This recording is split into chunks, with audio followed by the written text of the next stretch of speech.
Bismillahirrahmanirrahim. Assalamu alaikum. Welcome back to my channel. Today we will be discussing about the virtues of Muharram al-Haram. Praise be to Allah, the Lord of the worlds, and peace and blessings be upon our Prophet Muhammad, the seal of the prophets and chief of the messengers, and upon all his family and companions. Allah's sacred month of Muharram is a blessed month. It is the first month of the Hijri calendar and is one of the 4 sacred months concerning which Allah says, "Verily, the number of months with Allah is 12 months in a year." So it was ordained by Allah on the day when He created the heavens and the earth. Of them, 4 are sacred. That is the right religion, so wrong not yourselves therein. Al-Quran 9:36. Abu Bakr, may Allah be pleased with him, reported that the Prophet, peace be upon him, said, "The year is 12 months, of which 4 are sacred. The 3 consecutive months of Dhul-Qa'dah, Dhul-Hijjah and Muharram, and Rajab, which comes between Jamadul and Shaban." Reported by Bukhari 2958.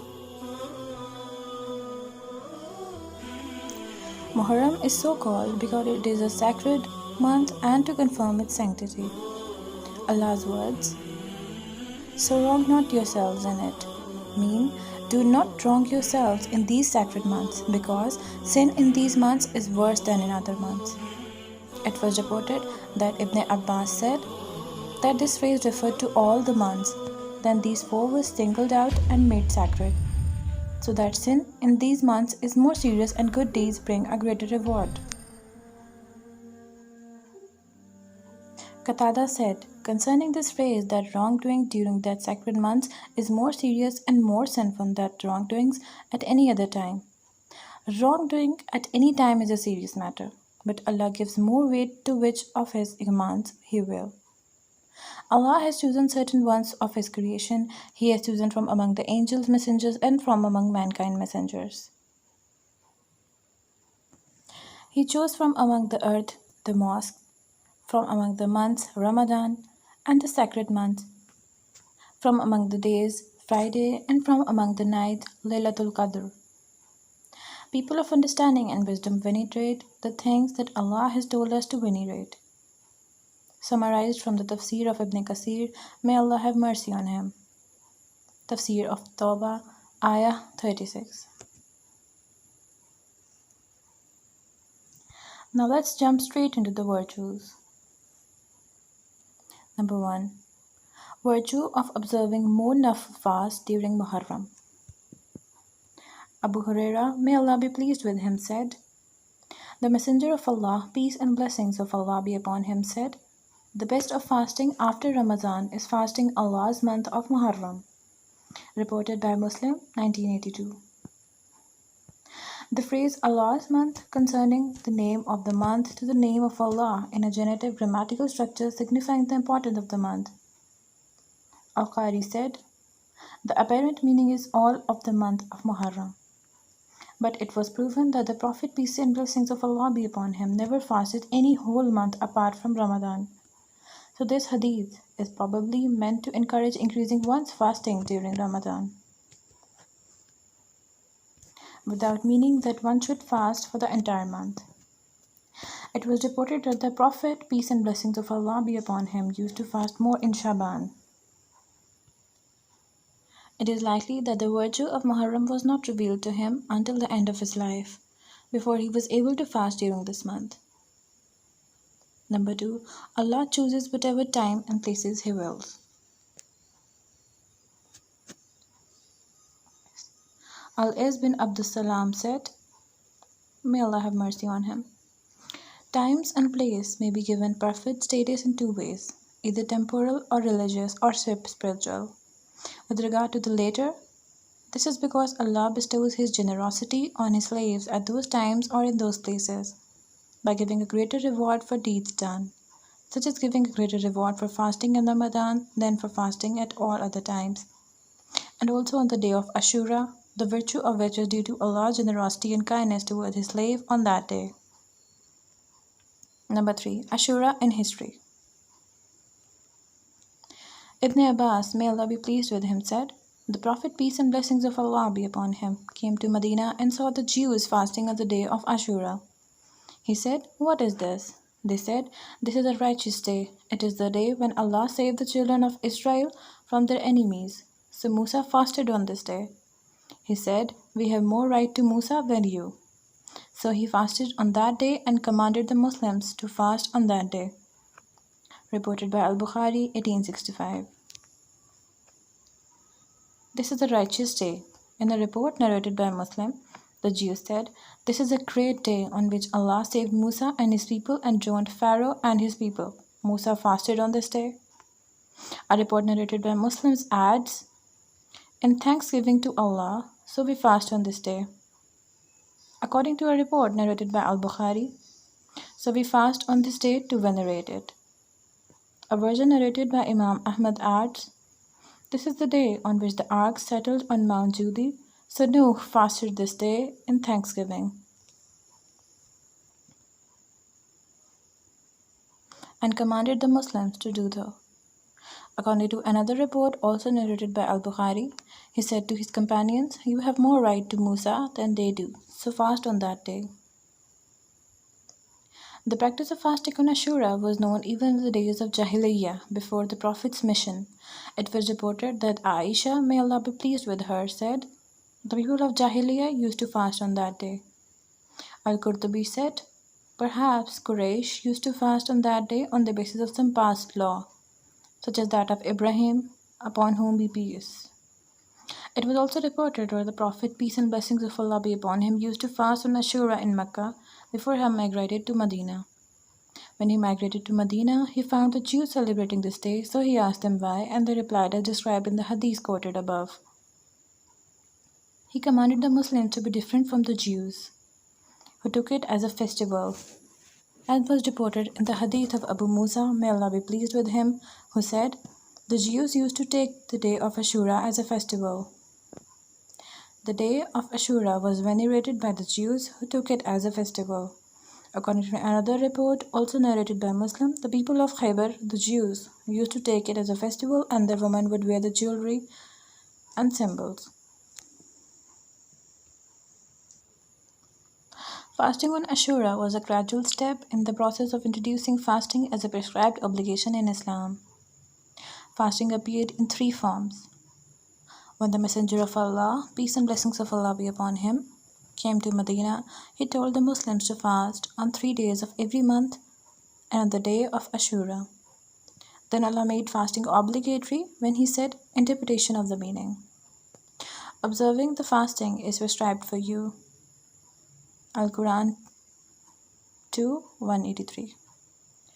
The obligation was transferred from the fast of Āshurah to the fast of Ramadan, and this is one of the proofs in the field of usul fiqh that it is possible to abrogate a lighter duty in favor of a heavier duty.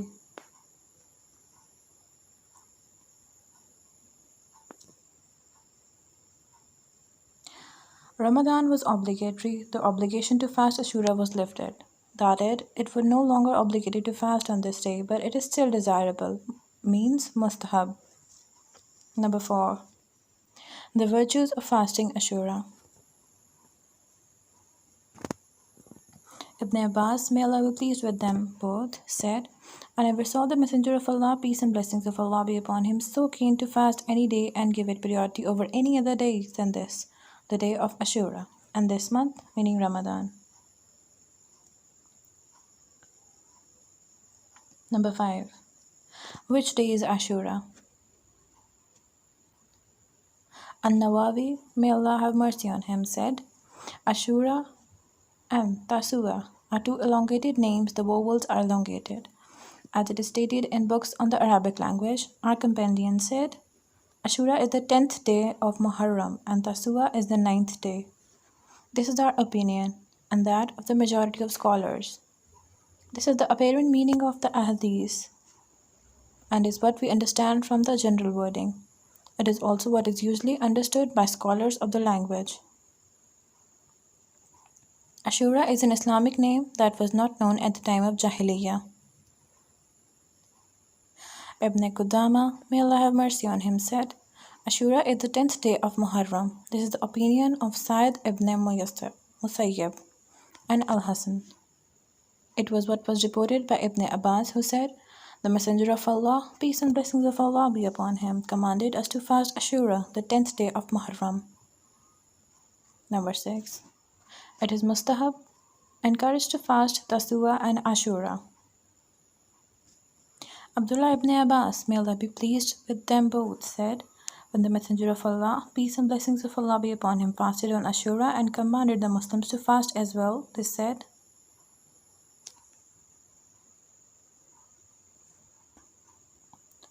the Messenger of Allah, peace and blessings of Allah be upon him, said, if I live to see the next year, inshallah, we will fast on the 9th day too. But it is so happened that the Messenger of Allah, peace and blessings of Allah be upon him, passed away before the next year came.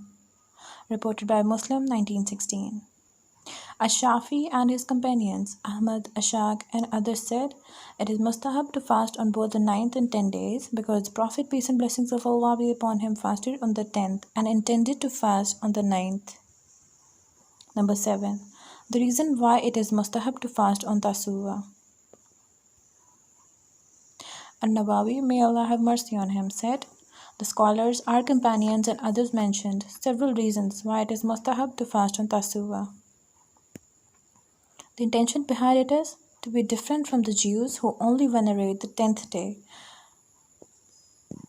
The strongest of these reasons is being different from the people of book. Shaykh al-Islam Ibn Taymiyyah, may Allah have mercy on him, said, the Prophet, peace and blessings of Allah be upon him, forbade imitating the people of the book in many hadiths. Ibn Hajar, may Allah be pleased with him, said, in his commentary on the hadith, if I live until the next year, I will certainly fast on the 9th day. And what he meant by fasting on the 9th day was probably not that he would limit himself to that day, but would add it to the 10th, either to be on the safe side or to be different from Jews and Christians, which is more likely. This is also what we can understand from some of the reports narrated by Muslim.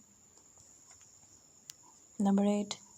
Ruling on fasting only the day of Āshurah. Shaykh al-Islam said, fasting on the day of Āshurah is an expiation of a year, and it is not makruh to fast only that day. And at the other narration, there is nothing wrong with fasting only on Āshurah. Number 9. Fasting on Āshurah even if it is a Saturday or a Friday. At-Tahawi, may Allah have mercy on him, said, the Messenger of Allah, peace and blessings of Allah be upon him, allowed us to fast on Āshurah and urged us to do so. He did not say that if it falls on a Saturday, we should not fast. This is evidence that all days of the week are included in this. In our view, and Allah knows best.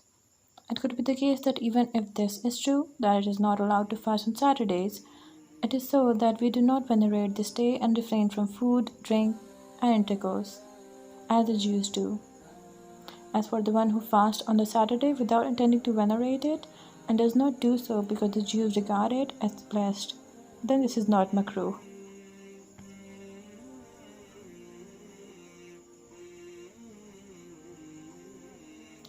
Number 10.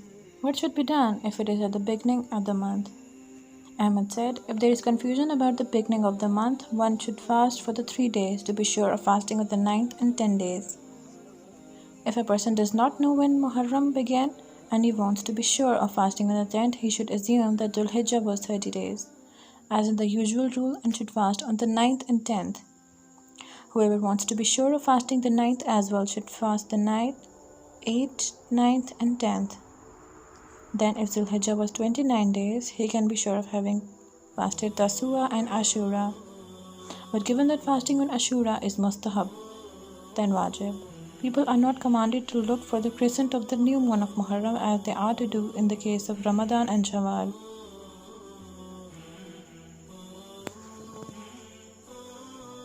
Number 11. Not relying too much on the reward for fasting. Some people who are deceived rely too much on things like fasting on Āshurah or the day of Arafah to the extent that some of them say fasting on Āshurah will expiate for the sins of the whole year and fasting on the day of Arafah will bring extra rewards.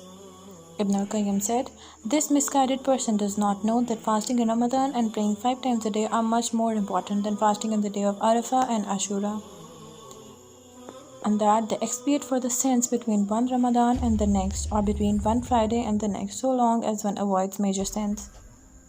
And they cannot expiate for minor sins unless one also avoid major sins. When the two things are put together, they have the strength to expiate for minor sins.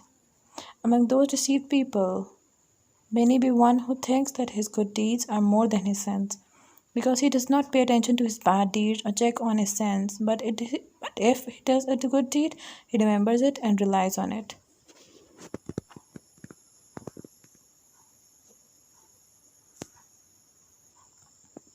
This is like the one who seeks Allah's forgiveness with his tongue, that is by words only, and glorify Allah by saying Subhanallah 100 times, and backbites about our Muslims and slanders their honor and speak all day long about things that are not pleasing to Allah. This person is always thinking about the virtues of his tasbihat, saying Subhanallah and Tahilat, saying La ilaha illallah, but he pays no attention to what he has been reported concerning those who backbite, tell lies and slander others, or commit other sins of the tongue. They are completely deceived. Number 12. Fasting Āshurah when one still has days to make up for Ramadan. The Fuqaha differed concerning the ruling on observing voluntary fast before a person has made up days that he or she did not fast in Ramadan. The Hanafis said that it is permissible to observe voluntary fast before making up days from Ramadan, and it is not makruh to do so, because the missed days do not have to be made up straight away. The Malikis and Shafis said that it is permissible but is makruh, because it means that one is delaying something obligatory.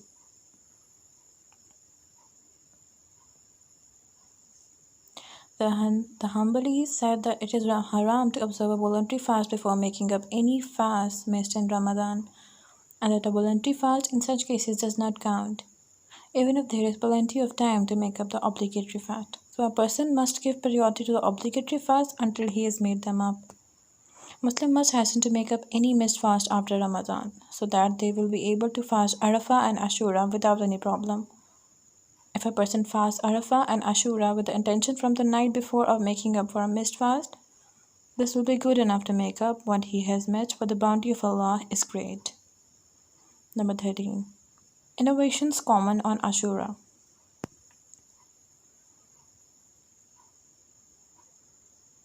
Shaykh al-Islam was asked about the things that are innovated. His reply was, "Praise be to Allah, the Lord of the worlds. Nothing to that effect has been reported in any Sahih Hadith from the Prophet, peace and blessings of Allah be upon him, or from his companions. None of the Imams of the Muslims encouraged or recommended such things, neither the 4 Imams nor any other. No reliable scholars have narrated anything like this, neither from the Prophet, peace and blessings of Allah be upon him, nor from the Sahabas, nor from the Tabi'een, neither in any Sahih report or in a Da'if Fiqh report, neither in the books of Sahih nor as Sunnah, nor in the Musnads nor as Sunnahs. No hadith of this nature was known during the past centuries, but some of the later narrators report a hadith like the one which says, whoever puts kohl in the eyes of the day of Āshurah will not suffer from eye disease in that year. And whoever takes a bath, does ghusl on the day of Āshurah will not get sick in that year, and so on.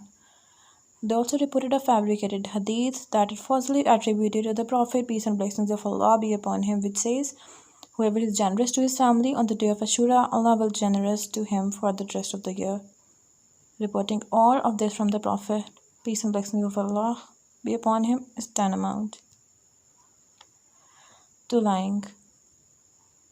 Then he, Ibn Taymiyyah, may Allah have mercy on him, discussed in brief the tribulations that had incurred in the days of this Ummah and the killing of al-Hussein, may Allah be pleased with him, that what the various sects had done before.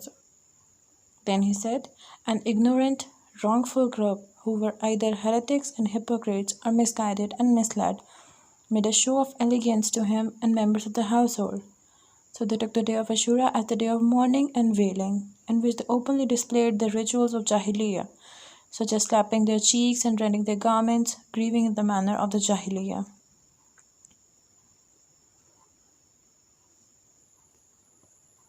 The shaitan made this attractive to those who are misled. So they took the day of Āshurah as an occasion of mourning, when they grieve and wail, recite poems of grief, and tell stories filled with lies. Whatever truth there may be in these stories serves no purpose other than the renewal of their grief and sectarian feeling, and stirring up of hatred and hostility among the Muslims.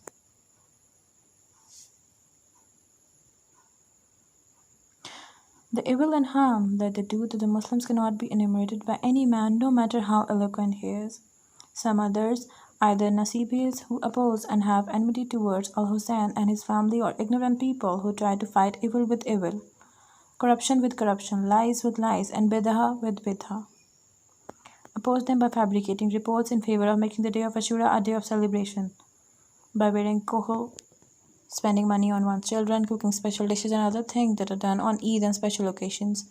These people took the day of Āshurah as a festival like Eid, whereas the others took it as a day of mourning.